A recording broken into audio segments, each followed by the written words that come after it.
বৃহস্পতিবার সকাল ৯:১৫টায় রাজধানীর বারিধারা স্কলার্স ইন্টারন্যাশনাল স্কুল ও কলেজ কেন্দ্রে ভোট দিতে আসেন নৌবাহিনী প্রধান admiral M Nazmul Hasan. Vote প্রদান শেষে কথা বলেন গণমাধ্যমের সঙ্গে। উৎসবমুখর পরিবেশে ভোট গ্রহণ চলছে জানিয়ে তিনি বলেন, এবারের ভোটে গণতান্ত্রিক ধারায় ফিরবে দেশ। এর মাধ্যমে আমরা পুনরায় গণতান্ত্রিক ধারায় ফিরে যাব ইনশাল্লাহ। দেশ আবার উন্নতি অগ্রগতির পথে এগিয়ে যাবে। যে কোনো প্রকার দুর্নীতিগ্রস্ত ব্যক্তিদেরকে যাতে শাস্তির আওতায় আনা হয় এবং সার্বিকভাবে দেশ যাতে দুর্নীতিমুক্ত থাকে এবং উন্নয়ন অগ্রগতির পথে এগিয়ে যায়, এই প্রত্যাশায় আমরা আগামী সরকারের কাছে করব।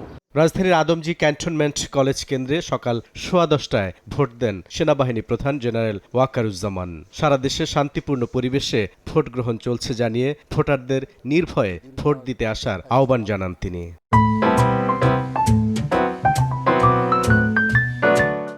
সকাল থেকেই সারা দেশে অত্যন্ত শান্তিপূর্ণ অবস্থা বিরাজ করছে এবং ভোটের একটা অনুকূল পরিবেশ বিরাজ করছে।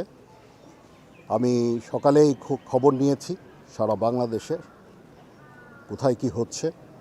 আমার কাছে যে খবর সেটা হচ্ছে যে অত্যন্ত শান্তিপূর্ণভাবে নির্বাচন চলছে। আমি সবাইকে অনুরোধ করব, সম্মানিত ভোটারদের অনুরোধ করব, আপনারা নির্ভয়ে আপনাদের বাসা থেকে বের হয়ে পোলিং স্টেশনে যাবেন এবং আপনাদের ভোট দেবেন। বেলা 11:30টায় রাজধানীর BAF শাহীন কলেজ কেন্দ্রে ভোট দিতে এসে বিমান বাহিনী প্রধান air chief marshal Hasan Mahmud Khan বলেন, এই নির্বাচনের মাধ্যমে দীর্ঘদিনের আকাঙ্ক্ষা পূরণ হচ্ছে। কোথাও কোনো রকমের কোনো বিশৃঙ্খলার খবর আমরা পাইনি। আমরা যে স্বপ্ন দেখি আমাদের বাংলাদেশ, সেই স্বপ্ন যাতে পূরণ হয়, জনগণের নিরাপত্তা, এইসব বিষয় ওনারা অগ্রাধিকার দিবেন এবং আমাদের সবার স্বপ্নের বাংলাদেশ ওনারা ফিরিয়ে দেবেন আবার, এটাই আমি প্রত্যাশা করি নতুন সরকারের কাছে।